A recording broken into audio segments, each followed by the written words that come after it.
Bismillahirrahmanirrahim. Bismillahirrahmanirrahim. Assalamualaikum warahmatullahi wabarakatuh. Waalaikumsalam. Ini sangat menarik dan sangat menggetarkan hati. Saya mengenal beberapa sufi dan juga makomnya. Kita mengenal mahabbah, ma'rifat, bahkan wahdatul wujud. Atau kita mengenal Rabi'ah al-Adawiyah, kita mengenal Ibnu Arabi, kita mengenal Al-Hallaj, kita mengenal Syekh Siti Jenar. Yang dua terakhir ini sufi yang dihukum mati karena pendapatnya, yaitu anal haq pada Al-Hallaj atau pada Syekh Siti Jenar manunggaling kaula kalawan Gusti. Bagaimana menurut Syekh Abdul Qadir Isya terhadap paling tidak dua tokoh terakhir tadi yang juga dihukum oleh para ulama atau oleh para walinya menurut sejarahnya? Apakah memang termasuk kategori sufi yang masuk wali sufi tadi atau mungkin yang lainnya? Mohon penjelasannya. Kedua, saya punya pengalaman pribadi berkenalan dengan salah seorang yang mengaku dirinya salik.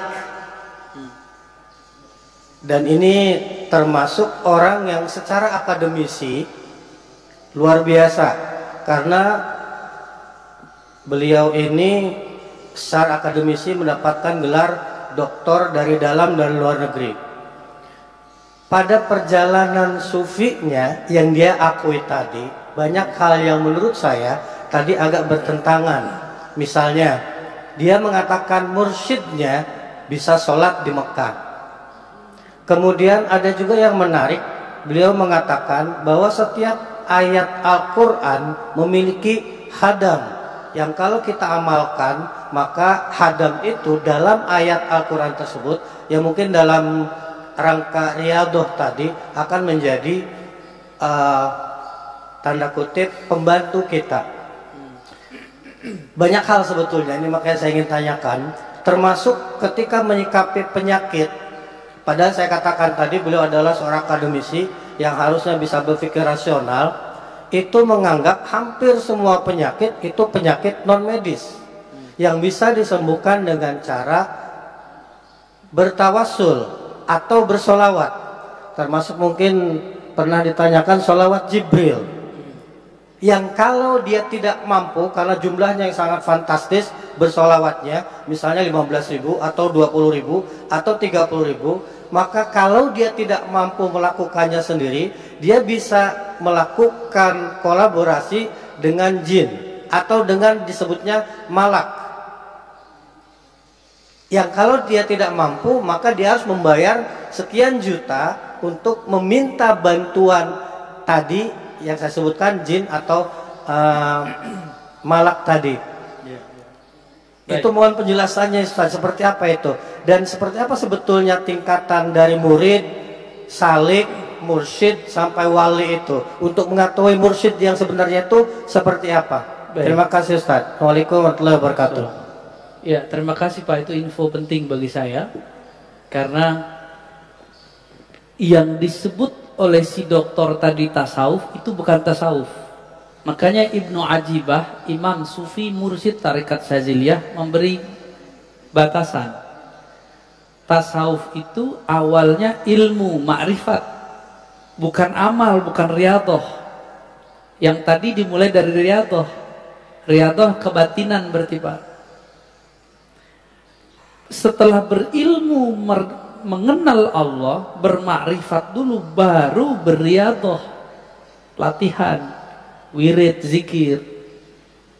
Terakhir baru dapat mauhibah, ilmu laduni. Akah itu ketenangan jiwa, kah itu kekhusyuan, kah itu bukan khadam. Kita nggak ada urusan sama khadam. Mau baca ayat ada khadam nggak ada khadam, kita nggak ada urusan sama itu. Mau kita baca zikir nanti ada malaikat yang mengkhidmatkan dia, kita nggak ada urusan sama itu. Urusan kita hanya kepada Allah. Ini yang dikatakan oleh Imam Al-Junaid. Tauhid itu, Junaid yang tadi sufi, ifradul qidam anil hadas, menanggalkan, memisahkan, mengesahkan Allah SWT dengan menanggalkan sisi-sisi selainnya yang baru. Jadi kalau masih tertarik sama kebatinan, khadam-khadam, lalu supaya sukses, bayar mahar, itu kebatinan itu Pak. Berbaju tasawuf. Inilah yang dikatakan dengan mutasawwif, sufi palsu. Jadi sufi beda dengan mutasawwif. Itu sufi palsu. Ya. Adapun mengenai gurunya sholat di Mekah, kalau itu lain cerita. Masuknya kemana nih? Bab karomat atau bab khurafat, yang mana? Ada dua Pak. Kalau karomah, emang tiap hari karomah diberiin. Kalau khurafat, barangkali itu. Oh, syekh kita sholatnya di Mekah gitu. Sholat Jumat di Mekah. Loh, kita lagi sholat Jumat, Mekah belum sholat Jumat Pak. Kita sholat jam berapa? Jam 12. Mekah jam berapa waktu itu? Baru jam 8. Bahlul namanya. Jadi hati-hati. Maka wajib belajar tauhid sebelum belajar tasawuf. Kalau enggak usah belajar tasawuf. Belajar tauhid aja. Belajar fikih aja Pak. Ya. Jadi daripada tersesat, nggak tahu nanti mana yang sahih nggak sahih, nggak usah belajar itu. Ya.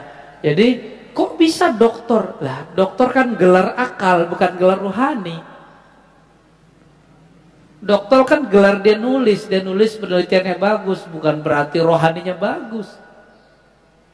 Dulu salah satu dosen saya, namanya Prof. Bambang Pranowo, almarhum, orang Matla'il Anwar. Beliau mengisahkan pernah tersesat ikut Lia Edan. Hah? Apa yang terjadi Pak? Orang nanya, Prof, ente kan profesornya di luar negeri lagi, tamatan pesantren lagi, tauhidnya kuat, tapi kering, dia pengen cari sensasi rohani. Kok ikut Lia Edan? Jawaban dia apa? Gimana saya nggak mau ikut? Penasaran. Dia ngaku gurunya Jibril, pengen berguru sama murid Jibril. Gitu. Setelah lama kebuka nggak bener. Nanti muncul ketemu lagi Pak, ada orang ngaku sufi tapi ngajarin reinkarnasi, titisan, itu bahlul semua, itu nggak bener, itu bukan sufi yang sahih, itu mutasawwif. Makanya nanti mereka fokusnya di riyadoh, ma'rifatnya nggak ada. Tasawuf dimulai dengan ma'rifat atau tauhid kepada Allah. Kalau enggak, batil. Ya, kalau enggak ketemu, udah nggak usah di sini aja lah ngajinya. Ya, nggak usah ikut yang aneh-aneh Pak. Nggak ada jalan instan. Quran aja turun 20-an tahun. Ya, apalagi yang kita zaman-zaman sekarang. Adapun mengenai Hallaj dan Syekh Siti Jenar, di sini ada pembahasannya, Bapak bacaannya udah banyak ini ya. Nanti ada pembahasan khusus Pak, insya Allah. Nanti saya bahas mengenai Wahdatul Wujud. Di sini sudah ada halaman 434. Beliau sengaja tidak masukkan nama Hallaj, tapi pembahasannya ada di sini. Karena orang Thariqat Syadziliyah ini menghindari sesuatu yang clash. Jadi nama-nama seperti Hallaj nggak ditonjolkan jelas-jelas. Ada, tapi tidak jelas. Insya Allah next time saya jelasin. Ya. Ustadz, yang berkaitan dengan tadi, untuk menyadarkannya, kalau Prof. Bambang Pramono kan sempat keluar ya dari Lia Eden itu. Nah, saya juga sebetulnya secara personal ingin menyampaikan kepada teman saya tersebut, karena saya berkeyakinan bahwa secara logika ini bisa diajak bicara gitu. Tapi pada faktanya susah sekali. caranya seperti apa seharusnya itu? Apa saya perlu temukan dengan Pak Kiai ini supaya? Gak usah, Pak. Gak usah. Tunggu dia menemukan sesuatu yang ganjil dari gurunya. Nanti dia akan kelihatan galau di situ Bapak masuk. Ini jadi kita itu tidak akan pernah bisa merubah hati orang. Nggak akan pernah. Allah Pak yang merubah hati orang. Kita itu cuma jadi asbab. Jadi nggak boleh bilang ente sesat tuh, nggak tertarik dia ngobrol sama Bapak nanti.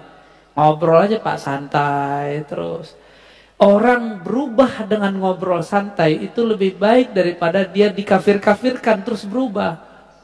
Diancam-ancam berubah, nanti ancamannya hilang dia balik lagi, kambuh lagi. Tapi dengan ngobrol santai, ngobrol terbuka dari hati ke hati, jangan-jangan Bapak yang tarik ke bawah. Kuatan dia kan. Ya. Ini satu hal Ustaz. Dia itu selangkah lagi ke guru besar, hanya tinggal Scopus saja. Tetapi dia harus menunggu mursyidnya itu. Itu saya juga bingung itu gimana caranya supaya dia yakin bahwa apa yang dia lakukan itu kurang benar lah istilahnya. Gini aja deh, ciri-ciri mursyid palsu mengajarkan murid istighal bi ghairillah, sibuk dengan selain Allah, cari khadam. Baca ini biar dapat khadam, baca ini biar faedahnya ini. Itu bukan mursyid ilallah, tapi itu mursyid ila ghairillah. Itu nganterinnya bukan ke Allah, nganterinnya kepada kesaktian.